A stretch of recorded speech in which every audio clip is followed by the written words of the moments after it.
இப்போ நம்ம எங்கே போய்கிட்டு இருக்கோம் அப்படின்னு பார்த்தீங்கன்னா மணப்பாறையோட மாட்டு சந்தைக்கு தான் நம்ம இப்போ போயிட்டுருக்கோம். மாட்டு சந்தைக்கு போகிற வழியிலேயே பார்த்தோம்னா எங்கே பார்த்தாலும் மாடு ஏற்றிட்டு போகிற வண்டியாக தான் தெரியுது.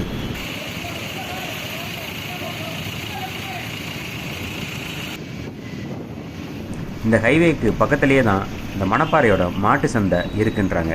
இப்போ நம்ம போய் பார்க்கலாம். இப்போ நம்ம மாட்டு சந்தைக்கு ரொம்ப பக்கத்தில் வந்துட்டோம். கிட்டத்தட்ட 1 கிலோமீட்டர் அளவுக்கு மாடு ஏற்றிட்டு வந்த வண்டிகளாக நிற்கிது. இங்கே பார்த்தீங்கன்னா இப்போ இந்த மணப்பாறையோட மாட்டு சந்தை 2 மணிக்கு தான் ஆரம்பிக்குமா, 2 மணிக்கு தான் உள்ளே விடுவாங்க அப்படின்னு சொல்கிறாங்க.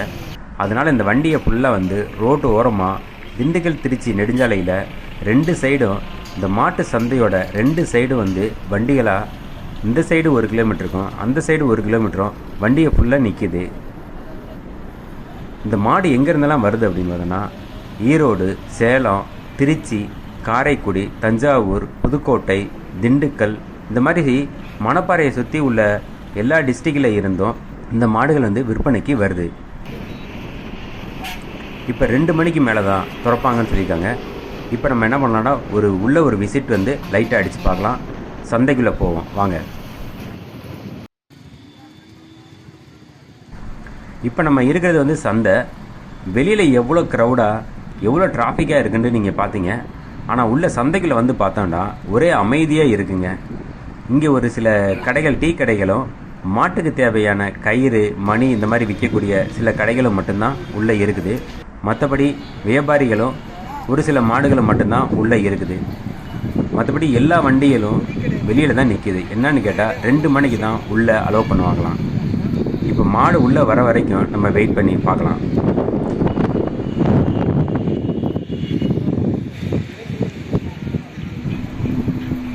இப்போ மணி 2 ஆயிடுச்சுங்க. இப்போ வண்டிகளை உள்ளே அலோவ் பண்ணுறாங்க. பாருங்கள், ஒவ்வொரு வண்டியாக எவ்வளோ ஸ்பீடாக உள்ளே வருதுன்னு பாருங்கள்.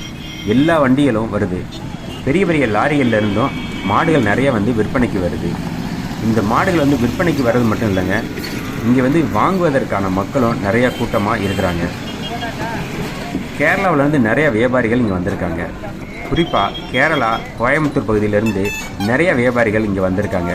எதுக்குன்னு பார்த்தோம்னா மாடுகளை சின்ன கண்டுக்குட்டியிலேருந்து பெரிய மாடுகள் வரையிலும் கறிக்காக இங்கேருந்து வாங்கிட்டு போகிறாங்க.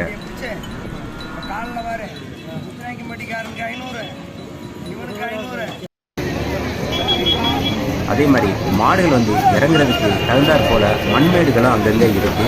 அதில் மாடுகள் சுலபமாக இறங்கி கீழே வர்றதுக்கு முடியுது.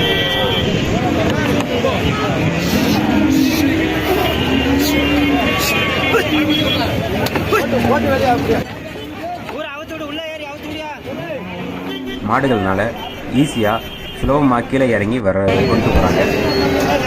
இப்போ பாருங்கள், கிட்டத்தட்ட ஒரு 5 நிமிஷத்தில் எவ்வளோ க்ரௌட் ஆகிடுச்சுங்க. சந்தையே ஃபுல்லாகிடுச்சுங்க. எங்கே பார்த்தாலும் வெறும் மாடு, எங்கே பார்த்தாலும் ஆட்கள், ஒரே இதாக இருக்குது.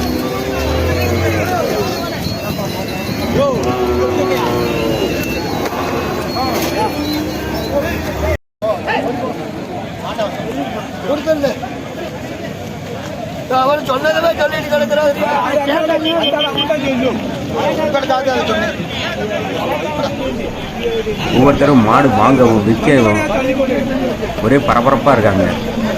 எவ்வளோ அமைதியாக இருந்த இடம் இப்போ எவ்வளோ பரபரப்பாக ஆயிடுச்சுன்னு பாருங்க.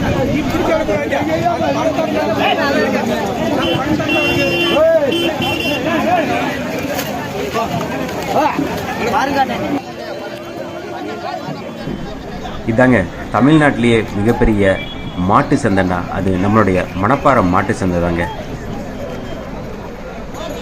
இங்கே பார்த்தீங்கன்னா எல்லா வகையான மாடுகளும் இருக்குங்க.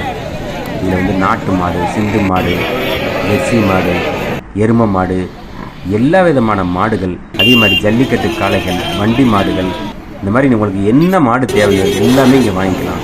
சின்ன கண்டுக்குட்டியிலேருந்து பெரிய மாடு வரையில் நீங்கள் வாங்கலாங்க. இது ஒரு நாளைக்கு எவ்வளோ டிரான்சாக்ஷன் நடக்குன்றதை சொல்லவே வேண்டாம். நீங்கள் பார்த்தனே புரிஞ்சிருப்பீங்க. இங்கே எவ்வளோ நடக்கும், எவ்வளோ மாடுகள் விற்பனை நடக்குது அப்படின்றத நீங்கள் இந்த இடத்த பார்த்தனே நீங்கள் புரிஞ்சிருப்பீங்க. இதுதான் தமிழ்நாட்டில் ஒரு மிகப்பெரிய மாட்டு சந்தை. இந்த மணப்பாறை சந்தை எப்போ நடக்கும்னா ஒவ்வொரு செவ்வாய்க்கிழமையும் 2 மணிக்கு ஆரம்பிக்கும். அதே போல் நைட்டு வரையில் வந்து இந்த சந்தை நடைபெறுங்க. அதனால் உங்களுக்கு வாய்ப்பு இருந்தால் செவ்வாய்க்கிழமையில் இந்த மணப்பாறை சந்தையை விசிட் பண்ணுங்கள். இந்த பரபரப்பான சூழ்நிலையை நீங்கள் வந்து நல்லா புரிஞ்சுக்க முடியும். நன்றி.